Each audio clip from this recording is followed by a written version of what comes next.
tienen incapacidad para secretar aniones y además incapacidad para concentrar la orina. También con la edad perdemos esa capacidad. Ok, la que sigue, por favor. El potasio, la principal vía de expresión del potasio es alrededor del 75-80% a nivel renal y el resto a nivel digestivo. Entonces, pues una complicación de la enfermedad renal crónica es la hipercalemia, y en los pacientes diabéticos, por otro mecanismo, pues es bien fácil que en etapas tempranas hagan hipercalemia. Y si a eso le adicionamos luego nosotros nuestros 20 bloqueos sobre el sistema renina-angiotensina aldosterona, pues son pacientes que van a cursar con hipercalemia. La que sigue, por favor. El fósforo, pues tienden a retener fósforo, tienden a retener magnesio y tienden a estar en un estado de acidosis metabólica. La que sigue, por favor. También les pedimos proteínas, colesterol. Las proteínas, pues albúmina, es un indicador de bienestar, de no inflamación, de buena nutrición en el paciente con enfermedad renal crónica. Y el paciente con síndrome nefrótico, pues a veces tienen un desgaste terrible por la enfermedad. Les digo, yo he visto pacientes con 40 o 50 gramos de proteinuria en 24 horas. Otros pacientes que tienden a hacer esto son los pacientes en diálisis peritoneal, porque a través de la diálisis peritoneal se pierden gran cantidad de proteínas, especialmente en los pacientes diabéticos. Y si a eso le agregamos la peritonitis continua ambulatoria, la peritonitis hace que se pierdan más proteínas. Decía mi maestra, la doctora Herbes, que cada día tiran un filete los pacientes por la bolsa, ¿no?, de tantas proteínas. Hay reportes que pierden hasta 100, 120 gramos de albúmina por la diálisis peritoneal por día los pacientes con peritonitis. Sí. La que sigue, por favor. El complemento, bueno, algunas glomerulopatías, la membranoproliferativa, la postinfecciosa, el lupus y algunas otras van a cursar con disminución, con consumo del complemento, ya sea de la vía clásica o de la vía alterna. La que sigue, por favor. La biometría, bueno, pues ya sabemos que en el riñón se produce la eritropoyetina, entonces al tener deficiencia en la masa renal, bueno, pues vamos a tener, entre otras cosas, como consecuencia la anemia. Solamente pocos grupos de pacientes no desarrollan anemia en estadios terminales de la enfermedad. Los diabéticos van a hacer anemia más pronto. Los pacientes con riñones poliquísticos regularmente son pacientes que mantienen muy buenas hemoglobinas. A pesar de que están en hemodiálisis o en diálisis peritoneal, mantienen muy buenas hemoglobinas. ¿Por qué? Pues por la presencia de los quistes, que son un estímulo para la producción de eritropoyetina. Entonces, bueno, pues por eso les decimos, necesitamos esto. La actividad de la renina plasmática la vemos para estudiar hipertensión y para estudiar hipercalemia. Para eso les solicitamos al Laboratorio de Medicina Nuclear la determinación de actividad de la renina plasmática con su medición de aldosterona. La que sigue, por favor. Otras pruebas también podemos pedir o solicitar la determinación de hidrocolecalciferol o de hidrocolecalciferol para ver si el paciente en estadios tempranos tiene deficiencia. Y el estudio metabólico, no lo realizamos nosotros en el hospital, sino la unidad metabólica, donde estudian litiasis. Realmente el estudio de la litiasis debe ser de los nefrólogos. La que sigue, por favor. ¿Ok? Bueno, ya vimos filtrado, ya vimos cuánto funciona y cómo funciona. Más o menos a vuelo de pájaro. O sea, en una hora es un poco difícil resumirlo, ¿verdad? Ok, ¿qué otra cosa tenemos que ver? ¿Cuánta sangre le llega? Hay que recordar que al riñón le llega del 20 al 25% del gasto cardíaco por minuto. Entonces hay que ver cuánta sangre le llega. ¿Hay correlación entre filtrado y flujo plasmático? Sí.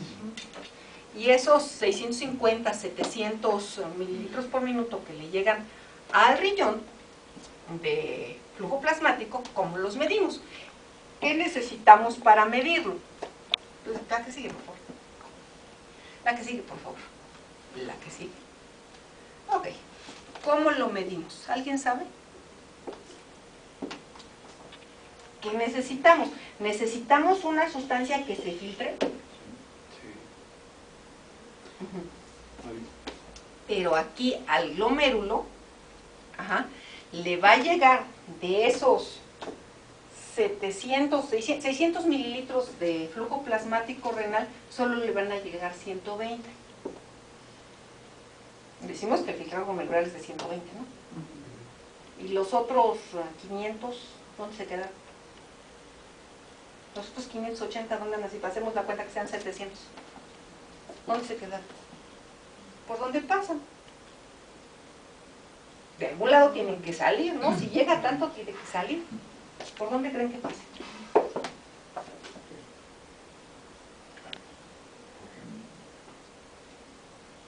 Una parte se filtra, 120. Para 700 faltan 580. ¿Dónde se perdieron los 580? Son muchos, son como más que los 43 de Ayotzinapa. ¿Por dónde creen que pase? Van a los capilares peritubulares. Los capilares peritubulares van a envolver a los túbulos y van a llegar por ahí.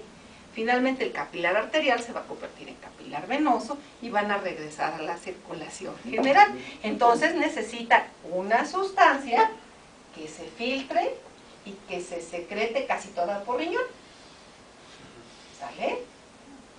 ¿Cuál es el modelo que usamos para medir cuánto flujo sanguíneo, cuánto flujo plasmático le llega al riñón? Pues el paraminilpurato. Ese es más o menos entre la filtración y la secreción, sale alrededor del 95% del paraminilpurato. ¿Sí? Ok, la que sigue, por favor. Ok, la acidificación urinaria. Bueno, ok. La acidificación urinaria la hacemos a través, ya lo dijimos, de la retención de bicarbonato, de la generación de nuevo bicarbonato y excreción de hidrogeniones. Pero ¿cómo excreto los hidrogeniones? Como amoníaco. No, pues el amoníaco hasta le quita la grasa a mi estufa. Y bien rápido. No podría. ¿Cómo lo excretamos? Como amonio. ¿Medimos el amonio? No, ¿verdad? No medimos el amonio. ¿Qué es lo que hacemos? ¿Qué medimos? En suelo sí. Que más o menos es equivalente. Medimos los fosfatos. Eso es lo que medimos. La acidez titulable es la medición indirecta del amonio a través de la medición de los fosfatos monobásicos y dibásicos. Lo medimos en orina y decimos, bueno, este paciente, eso ya es una prueba especial, y lo utilizamos en los casos de acidosis tubular renal para ver qué capacidad tiene el túbulo de acidificar la orina. Eso es su estudio especial. ¿La que sigue, por favor? Ok. ¿Para qué usamos los electrolitos en orina? ¿Alguien sabe? El sodio y el potasio. Un síndrome inadecuado de hormona antidiurética. Utilizamos una prueba de concentración urinaria, más que medir sodio y potasio. Y le hacemos, agarramos y ponemos al paciente, primero lo hidratamos bien, luego lo deshidratamos y a la hora de que lo deshidratemos, si concentra la orina, pues está tomando mucha agua. ¿Okay? Polidipsia psicógena y serio, toman 20 litros de agua y los mismos que orinan. Llenan como 5 garrafones. Pero lo podemos tener en un estado de choque, de baja fricción. Entonces el paciente está con un exceso de diuresis. Pero eso es como, eso ya es un trastorno. Ya puede ser diabetes insípida central o diabetes insípida nefrogénica. La prueba de deshidratación, que ahora la hacemos porque no tenemos densitómetro, lo hacemos con tira reactiva o a ver qué tanto concentra, ¿verdad? Ponemos al paciente, primero lo hidratamos bien, después lo dejamos sin tomar agua y en ayuno y empezamos la prueba. Si el paciente pierde el 5% del peso debido a la diuresis, bueno, ahí paramos la prueba y hacemos la medición de la deshidratación. Vemos que no concentra, le damos desmopresivo. Si vemos que concentra, pues está fácil el diagnóstico, es diabetes insípida central. Pero si a pesar de que le demos desmopresina, 2 dosis de desmopresina, el paciente sigue sin concentrar la orina, estamos frente a una diabetes insípida renal o nefrogénica. Ahora sí, ¿en qué casos? En el caso del paciente trasplantado o en el paciente que va saliendo del choque o de la lesión renal aguda, son pacientes que tienen trastornos en la concentración urinaria. ¿Pero para qué usamos el sodio y el potasio? Para diferenciar. El sodio lo utilizamos para diferenciar la azoemia prerrenal, o sea, antes de que le dé porque nada más está deshidratado, de la necrosis tubular aguda. Entonces, en ese momento, el riñón perdió cualquier capacidad de concentrar. La que sigue, por favor. Ok. Me vas a la que sigue, por favor. Ok. ¿Cuál es la definición de fracaso renal agudo? Es cualquier elevación del 25% o más de la creatinina sérica basal, si no la conocemos, en un periodo menor a 3 meses. Mayor a 3 meses, lo llamamos enfermedad renal crónica. Este es el parteaguas del daño agudo y el daño crónico. Actualmente existen clasificaciones como la clasificación de Atkins o como la clasificación de Rifle, que nos da valores muy puntuales sobre la creatinina basal del paciente y el flujo urinario para poder clasificar la lesión renal aguda. Ajá, lesión renal aguda es así un mundo entero del que hay que hablar. Pero bueno, este es el modelo de la necrosis tubular aguda, cuando hay disminución del flujo plasmático renal, y aquí tenemos las fases del fracaso renal agudo, la fase de iniciación, la fase de extensión, la de mantenimiento y la de reparación, con el consecuente daño de las células altamente especializadas. El daño no es tanto en el glomérulo, recuerden ustedes que ahí es donde llega toda la sangre. El daño es más en el túbulo. ¿Por qué? Porque la circulación del túbulo es mucho más lenta que la del glomérulo. Así es que sufre más la isquemia. Aparte son células, si ustedes recuerdan, las células en borde en cepillo, el túbulo contorneado proximal, son células metabólicamente muy activas, que consumen mucho oxígeno. Entonces son muy sensibles a la baja de oxígeno. De manera que en la fase de iniciación, bueno, pues se ponen isquémicos, se empiezan a tener apoptosis o necrosis las células, con el consecuente desprendimiento. Este desprendimiento de las células va a tapar el túbulo y va a hacer que caiga el filtrado glomerular. ¿Por qué? Porque está tapado el túbulo. Ok, aquí tenemos la fase de mantenimiento y aquí la fase de reparación, cuando las células empiezan a diferenciar y el paciente sale de la lesión renal aguda. La lesión renal aguda en cualquier hospital que ustedes se paguen o en cualquier unidad de cuidados intensivos va a complicar el pronóstico del enfermo. La que sigue, por favor. Bueno, índice de insuficiencia renal aguda. Bueno, pues el FENA, la fracción excretada de sodio, menor de 1%, pues dice que tiene azoemia prerrenal, mayor a 1, el valor de corte es 1. Dice que el paciente tiene incapacidad para concentrar la orina. Tiene mucho daño tubular y por eso tiene incapacidad para concentrar la orina. Los hospitales de tercer nivel, como donde yo trabajo, pues es difícil que yo pueda utilizar esta fórmula. ¿Por qué? Porque el paciente ya llegó con daño. Ok, es un paciente que se va a someter a cateterismo cardíaco. ¿Me pasa la que sigue, por favor? Es un paciente que se va a... La que sigue, por favor. Ok. Que se va a someter a cateterismo cardíaco, que le hicieron algún estudio, que tiene choque séptico, que se le pasó hipotenso por deshidratación o por alguna otra razón. Definitivamente, difícilmente voy a saber en qué momento empezó la lesión. Generalmente, cuando nos llega con nosotros está instalado el daño. Mientras más alta sea la creatinina sérica, pues es más fácil que se eleve rápidamente.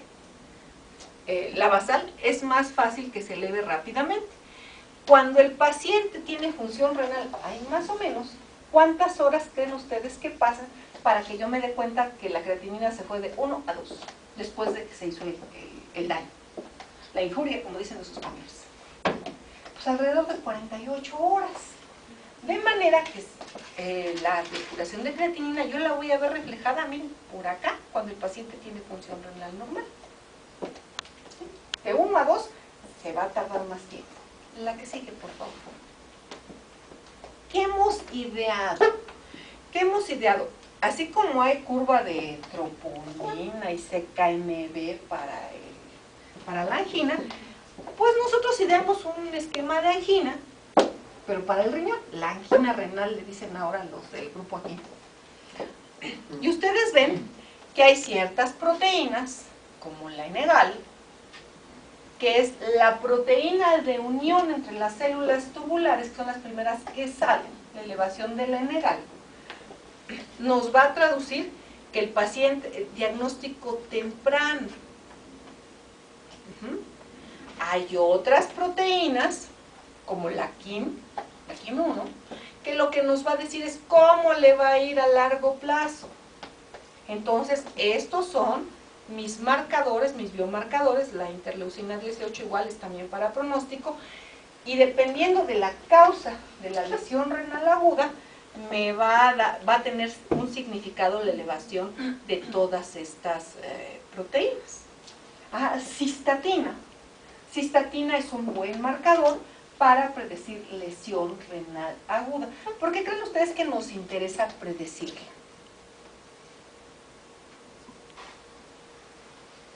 Tratamiento adecuado. Para tratar de revertir la causa, porque a lo mejor la agarramos en la fase de instalación y podemos revertir la causa y con eso acortar el tiempo de lesión renal aguda. Básicamente para eso nos sirven estos biomarcadores. La que sigue, por favor. Los biomarcadores de lesión renal aguda, que no van a salir, ya se los puse en la diapositiva previa, son Enegal, KIM1, cistatina C, que nos permiten predecir cómo le va a ir al paciente, en qué momento está desarrollando lesión renal aguda, sobre todo Enegal. Ok, tenemos otros marcadores. Sabemos que el riñón se compone por su cápsula de Bowman con todo su penacho glomerular y los túbulos. Lo más llamativo, lo que primero empezamos a estudiar los nefrólogos, no fue cómo funciona el túbulo, sino fue cómo funciona el glomérulo. ¿Por qué creen?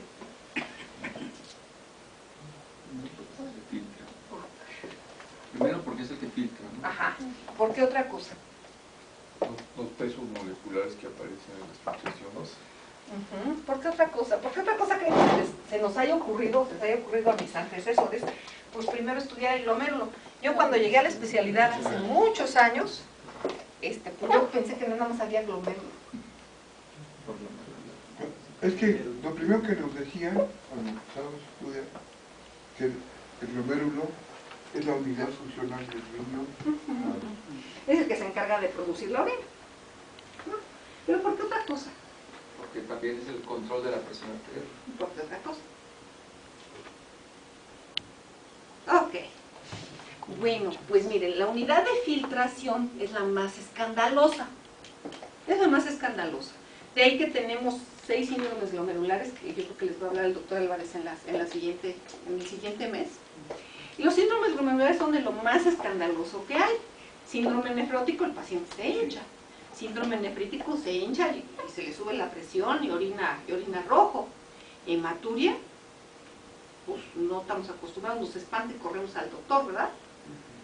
Proteinuria con hematuria, bueno, puede pasar desapercibido y no diagnosticarlo hasta que el paciente está muy enfermo. Y glomerulonefritis crónica, bueno, tampoco, pero los grandes síndromes como hematuria macroscópica, síndrome nefrítico, hipertensión y síndrome nefrótico son tan escandalosos que el paciente acude a la consulta, ¿vale?